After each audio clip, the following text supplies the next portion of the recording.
Current ఛార్జీలు పెంచమని చెప్పిన మాటకు కట్టుబడి ఉన్నాం. మొట్టమొదటిసారి లాస్ట్ 5 ఏళ్లలో 8 సార్లు పెంచారు. ఏం చేశారో అర్థం కాని పరిస్థితి. 1,10,000 కోట్ల రూపాయలు అప్పు చేశారు. ఇప్పుడు అక్కడి నుంచి స్టార్ట్ చేశాం. 1,10,000 కోట్లు ఒక్క పవర్ సెక్టర్ బకాయిలు 8 సార్లు పెంచారు. ఇష్టానుసారంగా చేశారు. ఒక్కోసారి 10 రూపాయలు పెట్టుకున్నారు యూనిట్, 15 రూపాయలు పెట్టుకునేసారు. ఒక ప్రణాళిక లేదు, పాడు లేదు, ఇష్టానుసారంగా చేశారు. అదే మొదటి నుంచి కూడా నాకు దీంట్లో కొంచెం అనుభవం. నేను ఇప్పుడు కాదు, 95 నుంచి పవర్ సెక్టర్లో నేను కూడా శ్రద్ధ పెట్టేవాడిని. నాకు బాగా జ్ఞాపకం. హైదరాబాద్లో ఉంటే విద్యుత్ సౌధ, మీరు కూడా ఉన్నారు. సమ్మర్ వస్తే ఈ మాత్రం మార్చి వస్తే అసెంబ్లీలో ఏకైక సబ్జెక్టు డిబేట్ అయ్యేది పవర్.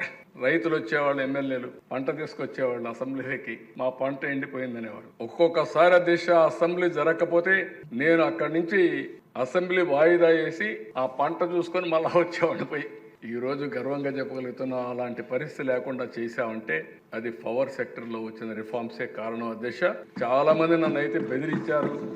మొట్టమొదటిసారిగా పవర్ సెక్టర్లో రిఫార్మ్ తీసుకొచ్చింది ఒరిస్సాలో ఫెయిల్ అయ్యింది. వాళ్ళు అమలు చేయలేకపోయారు. కానీ ధైర్యంగా అమలు చేసిన రాష్ట్రం, మొట్టమొదటి రాష్ట్రం సమైక్య ఆంధ్రప్రదేశ్ పవర్ సెక్టర్ రిఫార్మ్స్.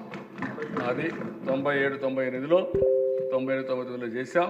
దేశంలో మొట్టమొదటిసారిగా పవర్ సెక్టర్ రిఫార్మ్సే కాదు, రెగ్యులేటరీ కమిషన్ పెట్టినటువంటి ప్రభుత్వం భారతదేశంలో తెలుగుదేశం ప్రభుత్వం. అధ్యక్ష, ఆ రోజుట్లో that is the biggest achievement.